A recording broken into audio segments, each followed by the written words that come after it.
question is, you got a 6.82%. I've hated AT&T forever. I sold it actually around this price. I almost feel like rebuying it because if they're going to be stupid and start giving premiums to every streaming service here, the problem with AT&T is all their other businesses suck. So I was just saying though, it's becoming obvious now that at least based on the first 6 months, AT&T and HBO Max is falling very far behind their race. Like Disney is catching up to Netflix, and HBO Max is not. They're nowhere near. Maybe they're just to stay away from them. Or is there a catch-up trade here or no? They have 12.5 million subscribers in 6 months. They are so far behind Disney. I mean, the company just cannot get it together. It's weird because we have Comcast, we have Netflix, and then Lisa wanted to watch this show on HBO Max. You probably couldn't, right? Actually, she got it because we have AT&T for our phone service. We have a house line. Don't ask me why. They threw that in. So through her iPad on our TV, we got a really smart TV. We were able to watch it, and I don't know if they're going to hit us up later for some kind of, but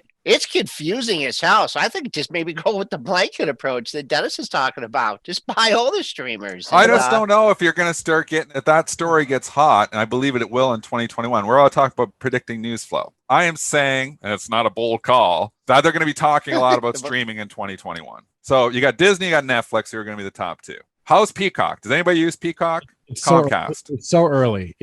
But the thing with HBO is it wasn't available on Roku, it wasn't available on Amazon. The launch was bungled.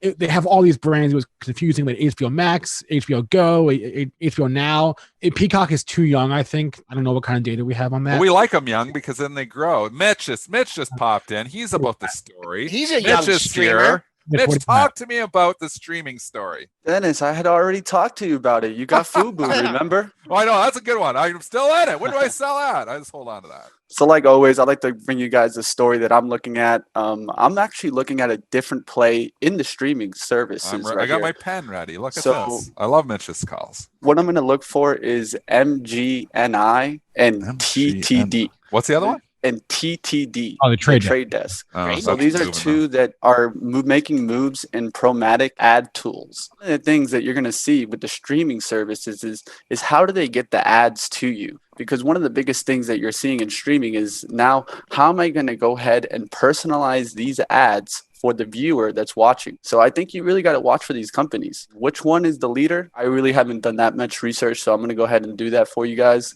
But I think these two plays, you got to keep an eye out and then look for other plays in the programmatic ad space for streaming.